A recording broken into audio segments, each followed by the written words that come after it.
Hi, I'm Jia Tolentino. I'm a staff writer at The New Yorker, and these are my 3 favorite books of the year so far.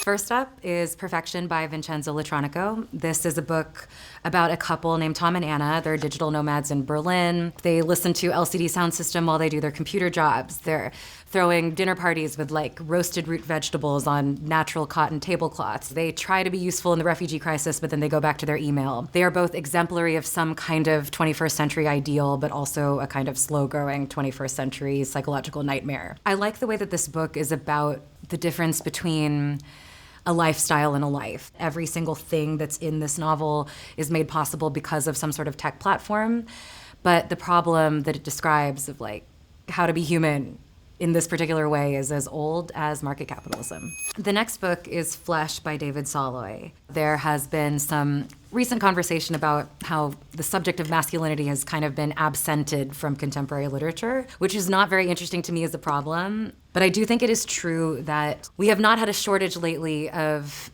fiction about the interior life of a woman and how it's shaped by contemporary structures and systems.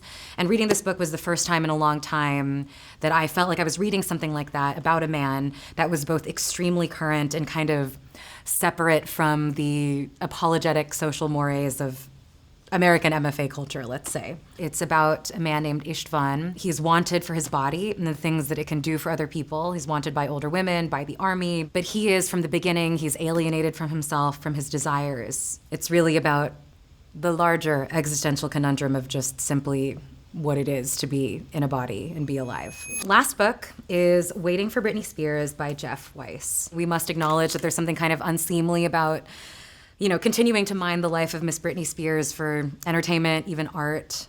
But there is like a 20-year generation of us that were children or young adults or adolescents when Britney became kind of metonymous for America writ large. And so our feelings about her are also our feelings about everything. So this is a coming-of-age novel about a character named Jeff Weiss. They're kind of blurring the fact fiction thing here, but it's a novel. There's something really to be said for a book that perhaps tosses out many middle-brow conventions of, good taste and really just goes for it with like the confetti cannon. For example, the first scene is the character Jeff Weiss is stumbling into the filming of the Baby One More Time video at his high school. He describes Britney Spears as having Coca-Cola eyes and a beignet smile, that she was a sequin mirage and an airbrushed myth. It felt like I'd just watched a comet be born. If any of that is hitting for you too, you should read this book.